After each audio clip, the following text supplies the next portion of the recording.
Hello दोस्तों, कैसे हैं आप? आशा करता हूँ आप सभी अच्छे होंगे। आज मैं लेके आया हूँ आपके लिए बहुत ही important video, GST annual returns. तो जीएसटी एनुअल रिटर्न्स में हमारे पास दो रिटर्न्स होती हैं, जीएसटी 9 एंड जीएसटी 9C। तो समझेंगे जीएसटी 9 क्या है, जीएसटी 9C क्या है, कैसे हम ऑनलाइन प्लेटफॉर्म के थ्रू इन दोनों रिटर्न्स को फाइल कर सकते हैं। ओके, तो स्टार्ट करते हैं आज का video. GST annual returns, GST 9 and GST 9C। तो मैं हूं आपका दोस्त सी ए विशु चौहान। के आगे बढ़ते हैं। तो सबसे पहले समझते हैं हम जीएसटी 9 के लिए हमारे पास जो एनुअल रिटर्न्स फाइल करने के लिए टर्नओवर की क्या क्राइटेरिया है टर्नओवर का। ठीक है। तो जो हमारी जो लास्ट अपडेट आई थी 53rd of GST council meeting में, एक बार रीड आउट कर लेते हैं, फिर मैं टर्नओवर आपके लिए लिमिट बताऊंगा।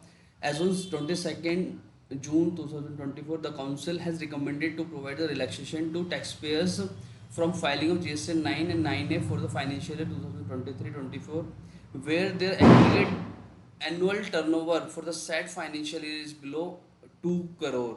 Okay.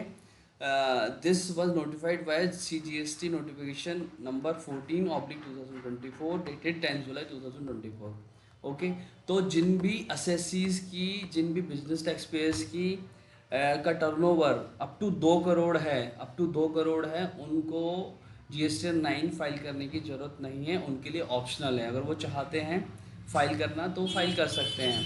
मतलब फॉर एग्जांपल हम सब अवेयर हैं, हमें सबको पता है कि मैंने अगर जीएसटी 1 या 3 अगर फाइल कर दी तो मैं उसको रिवाइज नहीं कर सकता, उसको नेक्स्ट मंथ में हम लोग चेंजेस करते हैं। तो फॉर एग्जांपल आपका पूरा फाइनेंशियल क्लोज हो चुका है, अब अगर आपको कुछ भी चेंजेस करने हैं आपके जीएसटी 1 और जीएसटी 3 के डेटा में, तो आप एनुअल रिटर्न्स के थ्रू उसको चेंज कर सकते हो, whether your turnover is up to 2 crore और मोर देन 2 करोड़। ठीक है। तो ऑप्शनल है, अगर आपकी कोई गलती हुई है तो आप उसको ठीक कर सकते हो एनुअल रिटर्न्स के थ्रू। ठीक है। तो ये था जीएसटी 9 का टर्नओवर क्राइटेरिया। वैसे ही जीएसटी 9C का टर्नओवर क्राइटेरिया क्या है वो समझते हैं। What is applicability of GST 9C? तो it is mandatory for registered tax payer with turnover exceeding 5 CR for the relevant financial to file GST 9C। GST 9C basically क्या होती है? जीएसटी 9C रिकन्सिलेशन स्टेटमेंट होती है basically ये। ठीक है। तो जीएसटी 9C उन टैक्स पेयर्स को फाइल करना है जिनका टर्नओवर मोर देन 5 CR है for the relevant financial year. ठीक है। तो ये मैंने समझ लिया कि मेरा जीएसटी 9C के टर्नओवर क्राइटेरिया क्या है, जीएसटी 9 के टर्नओवर क्राइटेरिया क्या है। ठीक है। किन किन टैक्स पेयर्स को ये फाइल करनी है, किन के लिए मैंडेटरी है, किसके लिए ऑप्शनल है। ठीक है। तो मैं आप पोर्टल पे विजिट करते हैं हम लोग। जो मैंने यहाँ पे लॉगिन किया हुआ है पोर्टल पे, आप देख सकते हो। तो आपको अगर जीएसटी 9 और 9C फाइल करनी है तो आपको क्या करना है, सर्विसेज में जाना है, रिटर्न्स में जाना है, और यहाँ पे एनुअल रिटर्न्स का टैब आता है, उस पर क्लिक करना है। ठीक है। तो आपको जिस भी फाइनेंशियल की रिटर्न फाइल करनी है, और मैं आपको एक चीज़ और बता देता हूँ, understand how to file GST 9 और 9C। तो जो हमारा ड्यू डेट है दोनों रिटर्न्स के लिए, 9 और 9C के लिए, वो मेरा ड्यू डेट जो रहेगा 31 दिसंबर of the relevant financial year. ठीक है। मतलब मेरा फाइनेंशियल ईयर अगर 2023-24 है तो 2023-24 मेरा जो 31 मार्च 2024 को मेरा फाइनेंशियल ख़त्म हो रहा है, तो उसके दिसंबर, उस ईयर के दिसंबर तक मैं 31 दिसंबर तक मैं ये रिटर्न फाइल करता हूँ। ठीक है। तो वो मेरा ड्यू डेट है 31 दिसंबर। ठीक है। तो मैंने यहाँ पे फाइनेंशियल सेलेक्ट किया 2023-24, सर्च किया, यहाँ पे सर्च पे क्लिक किया, यहाँ पे मेरी रिटर्न्स ओपन होकर आ जाती है, एनुअल रिटर्न जीएसटी 9 और रिकन्सिलेशन स्टेटमेंट जीएसटी 9C। तो पहले समझ लेते हैं हम जीएसटी 9 को। ओके। तो मैं यहाँ पे हमारे पास दोनों ऑप्शन होते हैं, प्रिपेयर ऑनलाइन, प्रिपेयर ऑफलाइन। तो मैं क्लिक करूँगा यहाँ पे। ठीक है। अभी हम ऑनलाइन मोड में देख सकते हैं। ठीक है। डू यहाँ पूछता है do you want to file nil return, तो यस करोगे तो आप नील रिटर्न फाइल कर पाओगे, नो करके आप जो भी आपकी ट्रांजेक्शन है। ठीक है। आगे बढ़ते हैं। तो सबसे पहले अपने को क्या करना है, सबसे पहले अपने को जीएसटी 1 का जो एनुअल डेटा है वो यहाँ पे डाउनलोड कर लेना है, उसकी समरी।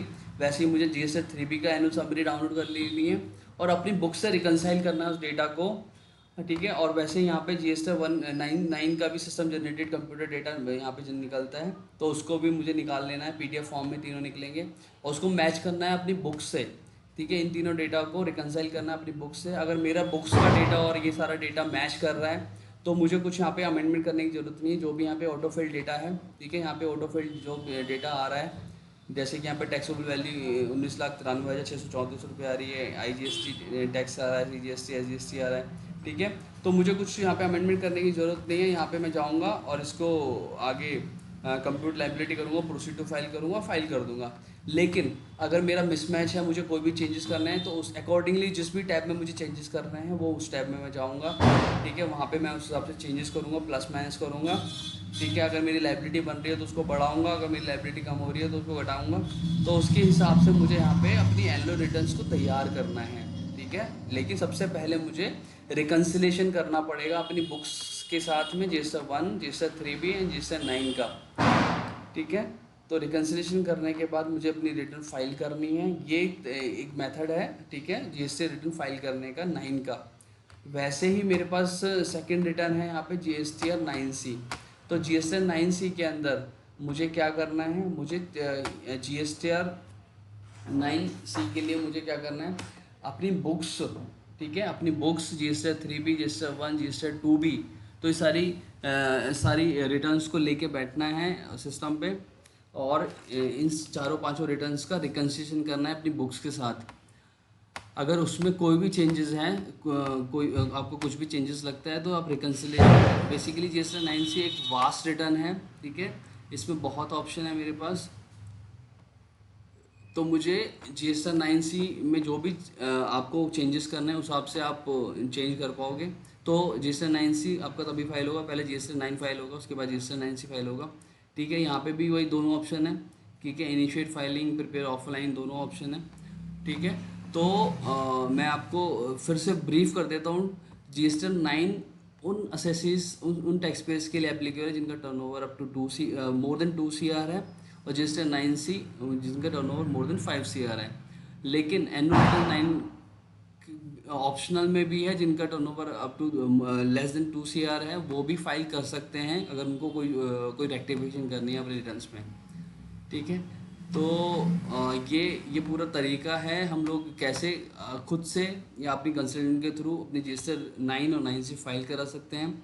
अभी ऑडिट का जो मैंडेट था, ऑडिट पहले हमें 9C के थ्रू ऑडिट कराना होता है, तो अभी ऑडिट नहीं कराना है, मुझे खाली रिकन्सिलेशन स्टेटमेंट फाइल करनी है। If my turnover is more than 5 CR, ठीक है। ऑडिट रिक्वायर्ड नहीं है, CA सर्टिफिकेशन रिक्वायर्ड नहीं है यहाँ पे।